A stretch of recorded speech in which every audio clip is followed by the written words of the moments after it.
This video is brought to you by Manscaped. More about them at the end of the video. More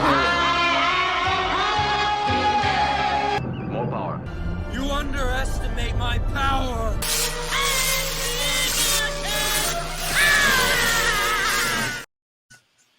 All right, so we've already gone through Phil's power rankings, Anthony's power rankings. Unfortunately, now it's my turn. And you know what, guys? I had a hell of a time trying to choose the power rankings because while we're all going to agree on number one, and I'm pretty sure everyone in the comments would agree on number one, it's a no-brainer. You know, trying to figure out 4 and 5, I think are really tough. And Phil came in with a big curveball that was or a knuckle puck, if you will, when you see his power rankings. So I'm gonna go ahead and check mine off real quick, guys. At number 5, I have the Washington Capitals. Over the last month, they have been phenomenal. I have it right here, a plus 20 goal differential since December 14th. That is incredible. They have a 3.83 goals against average. Goals for, and a 2.17 goals against average. They are putting the puck in the net and they're keeping it out of theirs. That's the way you win in the NHL, and that's the understatement of the year. You know what? At number 4, I went with the Seattle Kraken. Like, this team is just, speaking about goal differential, plus 16. They are over 4 goals a game over the last month and just under 3. So, yeah, they could shore it up in net. Certainly, Grubauer and Martin Jones need to be a little bit better, but they've done really well. How about the team that had a 9-game winning streak, or a winning streak than that last month, the Carolina Hurricanes? I have them. They had 9 wins last month. They were tied for the 3rd most among all the teams in the NHL over that span from December 14th to now. Then at number 2, just the eye test. I know they're not, some of the numbers aren't that great, but the Dallas Stars have looked amazing. 2.92 goals for per game and 2.25 goals against per game over the last month. And number 1, it's easy to say it, it's the Boston Bruins. They were unbeaten last month in regulation. So, and whether it's indoors or outdoors, this team just keeps on winning, and we keep waiting for the bubble to burst. I'm going to go back to you guys to see your thoughts on these, and also I'm going to share yours in a second. So I went with Boston at number 1.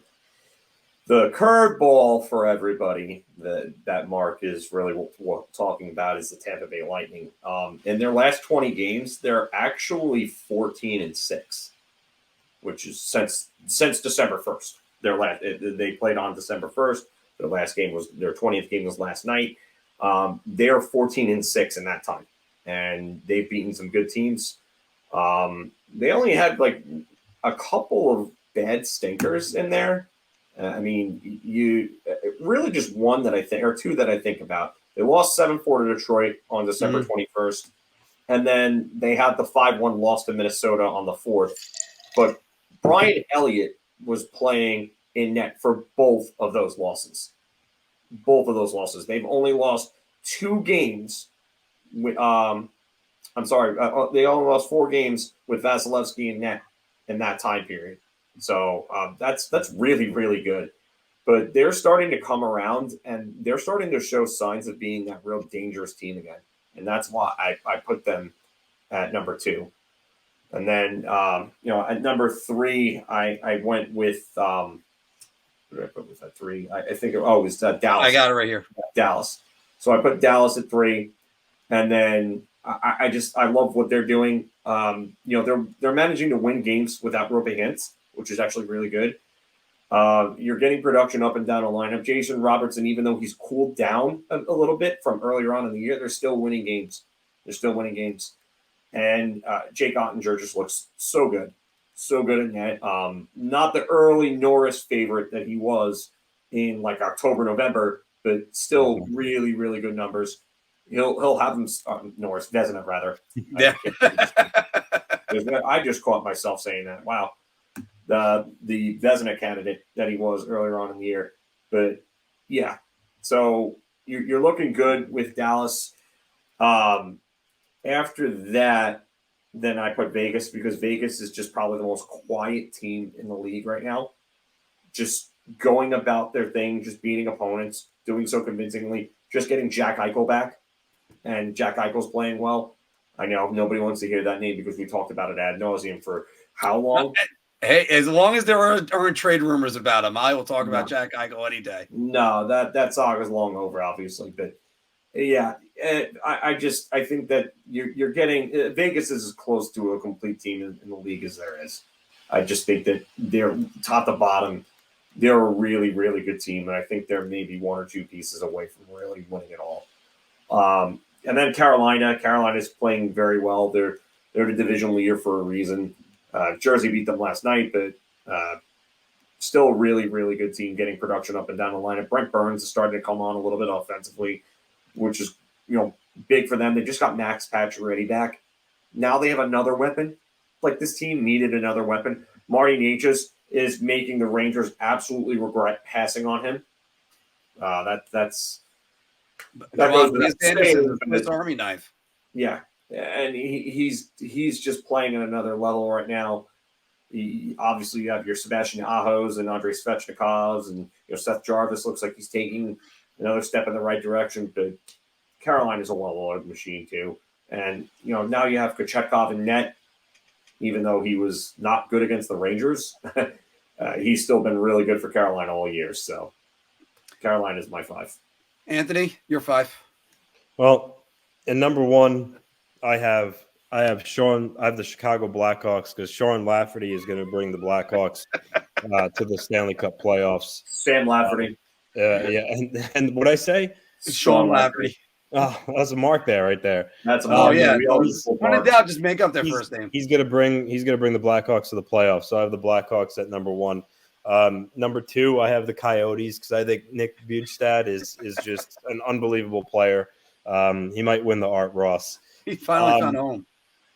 No, I'm not going to go through mine. The only thing I'm going to say is no love for the Maple Leafs, boys. I mean, they're tied for second for the best team in the league. I think they were hotter last month. My take on them, because I wanted to put the Maple Leafs in there, but the thing about them, you look at their numbers, they were just a little bit. They really weren't like outstanding in any way. I think they were about like 22nd in the league as far as wins went last month. It was 7-5-1. You ignoramus. This is the power rankings. Right now, they're still tied for the second best team in the league. So you gotta include. And they need to play better and get back in the top 5. I think you got to include them.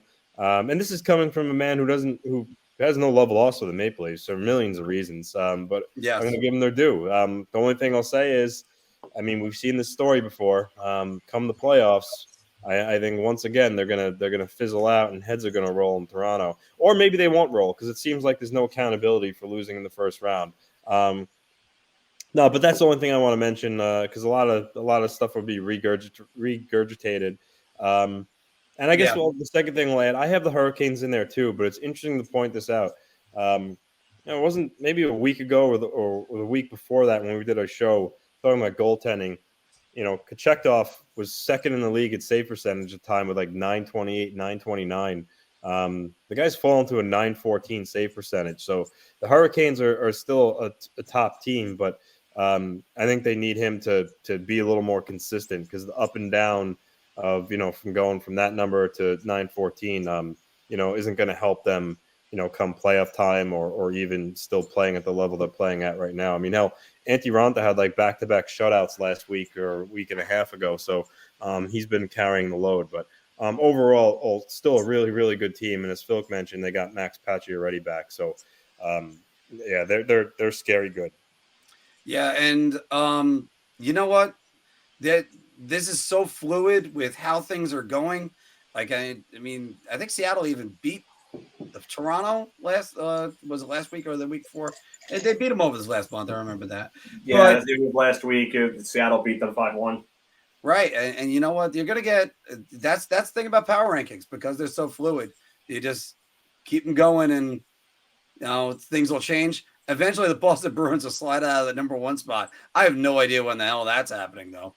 that team just keeps rolling. I mean, now you lost Jake DeBrusk, and it still looks like they're rolling. So, and David Pastrnak just hit 30 goals, and we could have been talking about him this week. I chose a different topic for the Atlantic Division.